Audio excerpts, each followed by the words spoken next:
नेमकं telepathic communication कसं होतं किंवा त्यासाठी काय करावं लागतं, तर बरेचदा असं वाटतं की हे कोणीतरी स्पेशल लोकांनाच येतं का किंवा स्पेशल व्यक्तीच करतात का, तर अजिबातच नाही.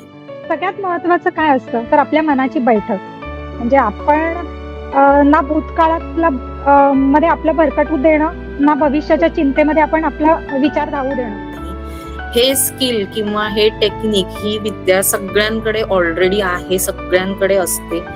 आपण जेव्हा ही गोष्ट शिकतो त्यावेळेस आपण त्या ज्या निखाऱ्यावर राख बसली आहे ती फुंकर मारून उडवतो आणि तो निखारा परत प्रज्वलित करतो. बऱ्याच ठिकाणी वापरता येतं. म्हणजे कधी त्या प्राण्याचं म्हणजे त्याच्या मनात काय चाललंय हे समजून घ्यायला तर मदत होतेच.